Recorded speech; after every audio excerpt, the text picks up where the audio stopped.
The Incredibles 2 is the highly anticipated and much awaited sequel to the 2004 Pixar original. And this one is once again written and directed by Brad Bird, and it picks up exactly where the first movie left off. But after things don't go as planned with the Underminer, the Parr family is once again reminded that superheroes are still illegal. But after this Underminer incident, a character voiced by Bob Odenkirk wants to recruit Elastigirl to become the spokeswoman for this program to get superheroes popular again and then eventually get them to become legal once again. And so as she takes this job, Bob Parr, Mr. Incredible, has to stay home with the kids and become Mr. Mom in some way, dealing with Jack getting his new powers, Violet's love life, and Dash doing well in school. And then there's some random villain in there. And if you haven't seen my Cars 3 review, I'm such a huge fan of Pixar. I think that they have made such very well-crafted, smart movies in the years. And of course, I was so excited for this movie. I liked The Incredibles when I saw it as a kid, and it wasn't until recently when I rewatched it I realized it was a very smart, unique, and clever film. And so I was very excited for this movie, and I think that The Incredibles 2 is a very serviceable sequel that will please the fans of the original and will offer a good time. That may sound like something negative, but it's really not. Stuff I really liked in this movie: Pixar, once again, their animation is amazing. The Parr family, the animation on them is so much more lively and more detailed. They're not as plastic as they were 14 years ago. Thankfully, since the time has passed, they do look a lot better. And Pixar, once again, has done so much amazing things with their background designs. It is so lifelike. The details in this movie are amazing. And this is still technically a superhero movie, so it does have to promise on action scenes, and all the action scenes on this movie are very entertaining and very fun to watch. And the superpowers that every member of the family has, I love it when they play off with each other. It's not just one superhero does this with their powers and another does this with theirs. They use their powers together, and I thought it was very clever when they do that. And this movie is also surprisingly very funny, especially because of the standout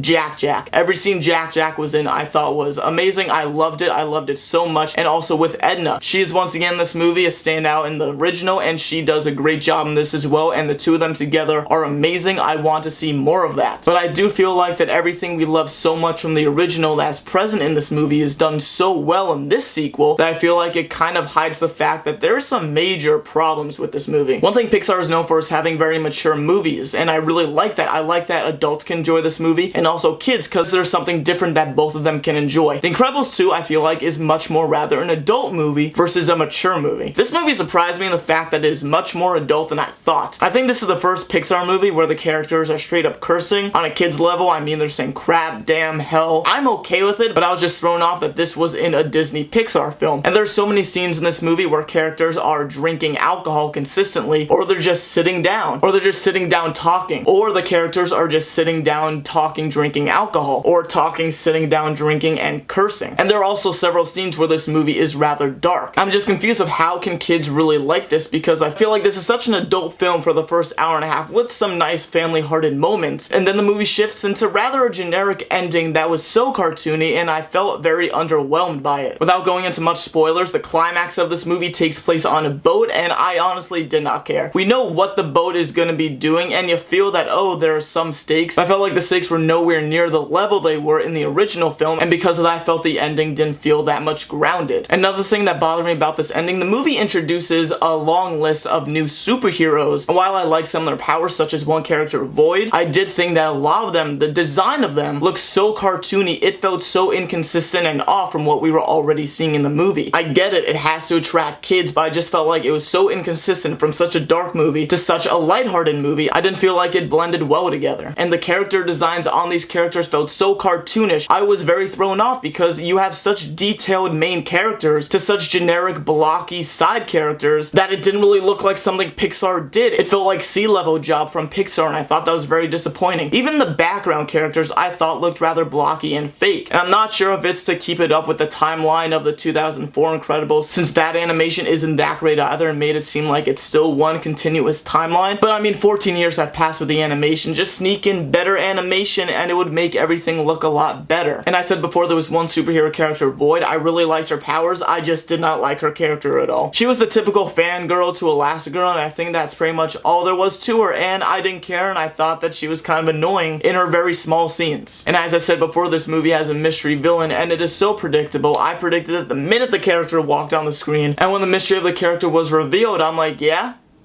No shit! I didn't like that there was such an obvious reveal of this mysterious character, and the villain was just lacking, especially when you compare it to the original villain of Syndrome in the first movie. I hate to compare the two, but they're so similar, you just have to. Because the first movie has this overarching theme of family and what it means to be together, and it plays well throughout the entire movie, especially in the climax. But this movie has ideas of should superheroes be illegal anymore, and Bob Parr becoming a good parent, being close with his kids, and those kind of get thrown away for a generic action scene in the end of the movie, and it felt so disappointing. Also, Catherine Keener is in this movie. She plays Bob Odenkirk's sister, and the second she walked on screen, I'm like, that's Tina Fey's character from Megamind. I thought these two looked so much alike. I thought it was pretty weak on Pixar to have the same character design as a movie from 8 years ago, not even the same studio. So yeah, there are certain aspects I was really disappointed with The Incredibles 2, especially after 14 years of waiting for this movie. But there's also a lot to like in this movie. It has great animation from its background designs and main characters. The action scenes are really fun to watch, and there are a lot of hilarious moments in it that a lot of fans from the original are really gonna appreciate. But there are a lot of weird animation choices with some of the characters, a generic villain, ideas that aren't really focused on throughout the entire movie, and it feels too adult for kids at times, and it feels too kiddie for adults at times. This is a very mixed bag with more positive than negative, so I can say that The Incredibles 2 is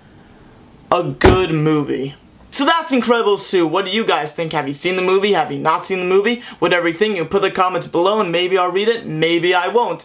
Thank you as always for watching, and if you haven't, you can click my last video right over here, and you can click my upcoming video right over here. Thank you as always for watching, and hope to see you next time.